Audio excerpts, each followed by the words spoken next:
Alrighty, now kind of sticking with the Eagles here. I didn't like the move to move off of Doug Pederson, but the Eagles did that. He was kind of in a weird scenario. They had Carson Wentz, and it kind of seemed like everybody in the Philadelphia locker room wanted to move off of him. Maybe Doug Pederson dug his heels in a little bit and then ended up benching Carson Wentz. It was a real kind of weird situation in Philadelphia last season. And they ended up firing Doug Pederson. Just kind of, he was put between a rock and a hard place, truly.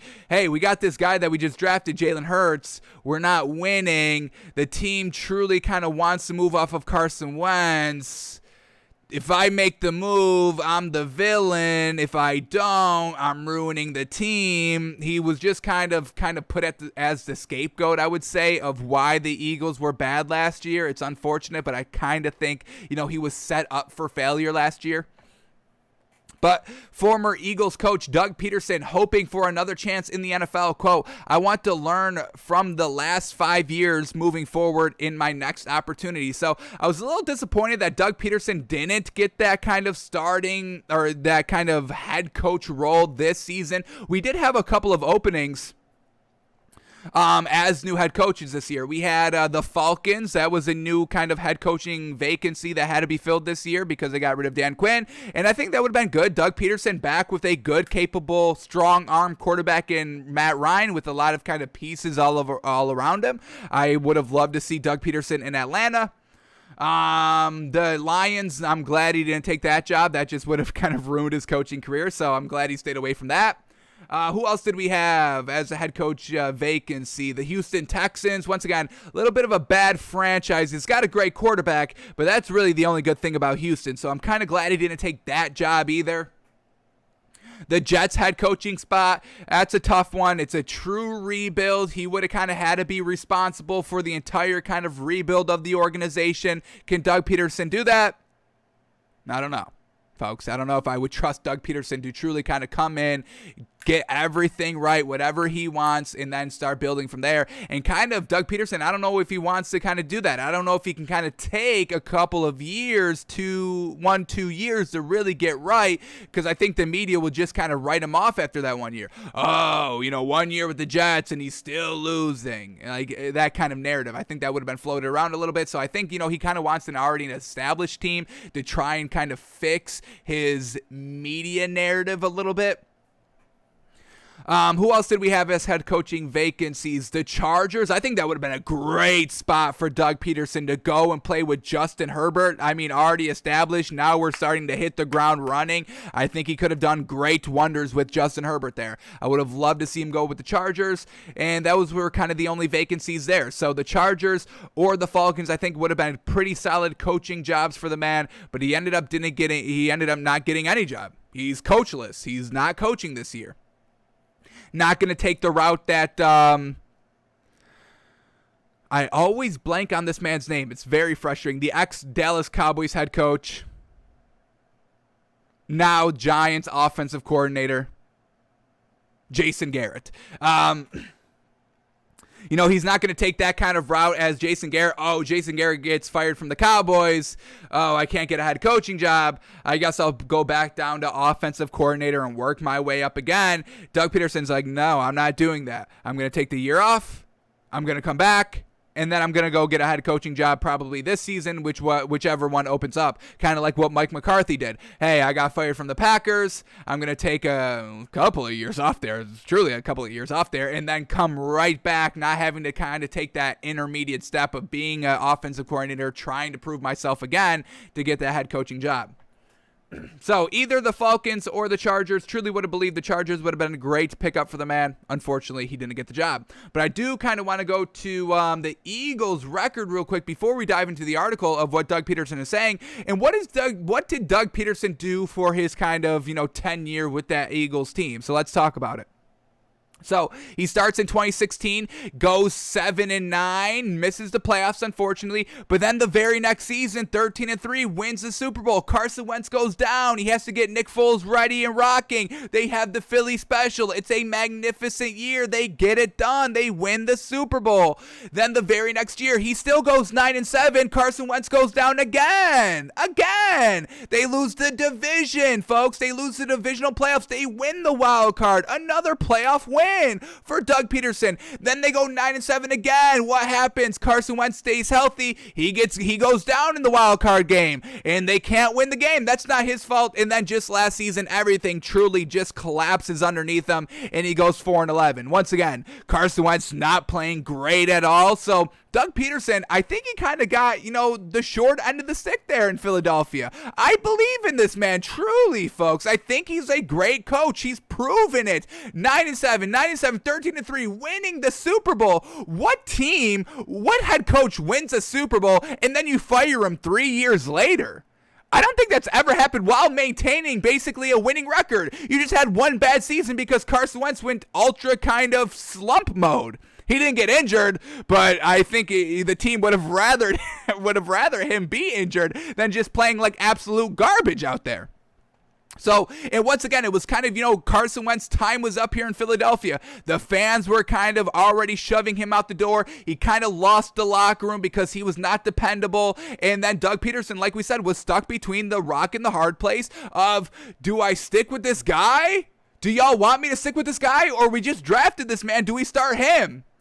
Like, what do y'all want me to do? I'm damned if I do, damned if I don't. If I start the rookie and he's trash, y'all are trashing me. You're gonna sit Carson Wentz after he's kind of been a proven winner in this league. Or if I stick with Carson Wentz and he keeps throwing these interceptions, he kind of threw the league high 15 interceptions this season and didn't even play every single game. How truly unfortunate is that?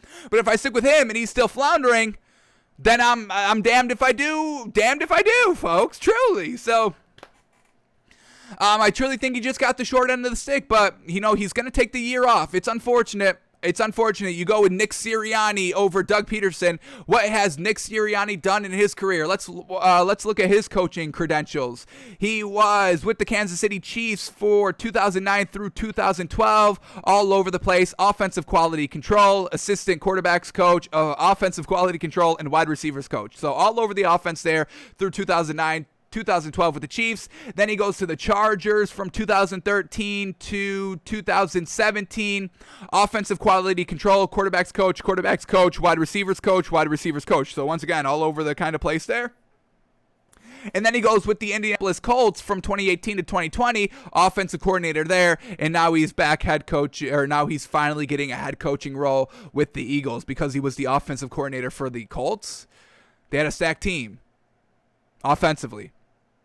Okay, y'all, you give it to him. All right, so that's who they got rid of, proven winner, Super Bowl champion head coach Doug Pederson for. Not buying it. So let's go into this article and see what Doug Pederson is saying here. What is his plan? Because I got to see this man back in the league ASAP, folks. So here we go. Pederson's time with the Eagles came to an end in January following a couple of meetings with owner Jeff Lurie, during which the two realized they'd be better off parting ways. The coach departed Philadelphia with the Super Bowl ring on his finger. Yes, sir, you can never take that away from him. Philly special, that's already engraved in history, folks. It's done. So the coach departed Philadelphia with the Super Bowl ring on his finger and a year's worth of frustration and disappointment still attached to his waist. All right, if you didn't have to weigh him down like that, damn. Talk about those 9-7 seasons when your star quarterback goes down every year. Talk about that. All right, the unhappy ending hasn't discouraged him, though. On Monday, the coach said he's ready to get back on a sideline when he's given an opportunity. Love that. Quote here by Doug Pederson: "The competitor inside wants to compete." Ooh, I love that competitive edge of Doug Pederson. Yes, sir, we got it. Hopefully, I get an opportunity to lead another football team and do the same things again and learn from the past 5 years. When what a great teaching moment for me. I always talk about how we learn from failures and different things like that. I don't want to say that this was a failure, but at the same time, I want to learn from the last 5 years moving forward in my next opportunity. Perfect. Great. I'm not going to call it a failure because I was still winning games and being productive. And at the end of the day, in my 5 seasons, I won a ring. How many head coaches can say that? How many head coaches can say that, folks? Fantastic. Sean Payton's got 1 ring. He's been there for 20 years. So he's learning from everything that happened in Philadelphia. He's eager. His competitive spirit is still there, and I believe he's going to get another shot, folks. We'll see. Let's quickly go through which teams can we potentially see being dumpster fires that will result into a coach opening. So Seahawks, no. Rams, no. Cardinals, I'm not buying that. And 49ers, maybe it's done with Kyle Shanahan. He's reached his kind of, ceiling in coaching. Getting to the Super Bowl and blowing the lead. That's his ceiling right there. So maybe the 49ers. I wouldn't put a lot of money on that. The Saints, probably not. The Bucks, no. The Panthers, they still got Matt Rule for a little bit. Falcons, they just hired the new one. Washington, Ron Rivera's going to be there. The Giants, we'll see. They got, that head coach. I'm blanking on his name as well. Let me get his name up because it doesn't come to me very easy when I bring up the Giants. It was kind of a weird outside hire or kind of out of the realm hire. It was the Patriots, special teams coordinator, Joe Judge. So we'll see. But I think they still have, Jason Garrett. I think they would kind of pull up before they kind of go for an outside hire just if something happens to Joe Judge. The Cowboys, they're pretty set on Mike McCarthy, and then the Eagles, that's where he came from. The Packers, I believe in Matt LaFleur. The Bears, hey, if the Bears have a bad year, Matt Nagy's out, folks. He is truly out. And Doug Pederson with Justin Fields, yes, give me that. I would take that. The Vikings, Mike Zimmer could be in and out. We're not really sure what's going on with him, and then the same thing with Kirk Cousins. But I don't want to see Doug Pederson with Kirk Cousins, so it would be kind of a true rebuild there with Minnesota. The Lions, they just got their new guy, Dan Campbell. The Titans, I believe in Mike Vrabel. I think he's there for the long haul. The Colts, Frank Reich, once again, kind of seems like he's there for the long haul, reunited with Carson Wentz. The Texans, they just got their new guy. Jacksonville Jaguars, they just got their new guy. The Bills, Sean McDermott's there for the long haul, folks. Brian Flores with the Dolphins, he's there for the long haul. Bill Belichick with the Patriots, well, unless he's going to retire, he's going to be a New England Patriots head coach for the end of time. So the Jets, they just got their new guy. Their Steelers, potential. Big Ben's exiting. If they kind of truly flounder this year, maybe you move Mike Tomlin out. He does kind of seem like he's going to be there for the rest of his career at least. But, hey, you never know. Maybe, the owner is like, alrighty, Big Ben's gone. We're just going to kind of rebuild, clean house, and unfortunately, Mike Tomlin, you're out. So potential, I wouldn't put too much money on that. The Ravens, Harbaugh's there for the long haul forever. Kevin Stefanski with the Browns, he's entering year 2. The Bengals, once again, head coach entering year 2. The Chiefs, Andy Reid's there as long as Patrick Mahomes is there, and Patrick Mahomes is there for 10 years, folks. So the Raiders, John Gruden, he's on a 10-year deal. But if you keep floundering, I think you gotta cut it. You gotta cut ties. But him and who is it? Mark Davis. That's the owner with the bowl cut. Not like one of the most unstylish haircuts you will ever see on anybody. But potential there for the Raiders, but once again, low potential. The Chargers, they just got their new guy. The Broncos head coach. Who are we talking about there? It's right on the tip of my tongue, but once again, he's kind of there a little bit, I would say, for the long haul. And once again, they kind of have this kind of free pass season as well a little bit. Hey, we had Teddy Bridgewater and Drew Lock. They competed for the starting job. None of them were looking that great, and they flounder. 5 wins. That's not really on us. And then you would give the head coach one more year to kind of get the guy, Vic Fangio. Not really too many potential landing spots for a kind of coach firing. So it's going to be tough for Doug Pederson to get back in the league next year, folks. I'd probably say the Vikings and the Bears are his best shot to get back in the coaching spotlight, but they both need a flounder for those coaches to get fired. So I want to see Doug Pederson back in the league, folks. He's a winner. He's a proven winner in this league. So I can't knock that. I get behind that 24/7. So that's what Doug Pederson is saying. We got nothing left in this article, right? I think it was kind of that short quip. All right, we got one more here. Let's finish it out here. So, after all, once you gain an understanding of how to hold a Lombardi, it's tough to let it go. Quote, I'll be defined in Philadelphia for my many wins and losses. Well, many wins, I would say. Not that, like we said, it was one bad season. One bad season. 97 making the wild card, winning those wild card games. Not bad, folks. That's still getting to the playoffs. I'll take that. Get me to the playoffs on the regular, and I'll get behind you all day. And I'll extend you. I'll sign you. Hey, we're getting it done. We're winning those first playoff games. It's not like that Bengals team with Andy Dalton and who was that head coach? Marvin Harris? Something. I'm blanking on that. I apologize, folks. Y'all know who I'm talking about. Andy Dalton and Marvin Jones. That's not sounding right. It's Marvin something. Pretty sure it's Marvin. Let me bring that up because that's going to frustrate me. Bengals head coach by year. Let's get that up.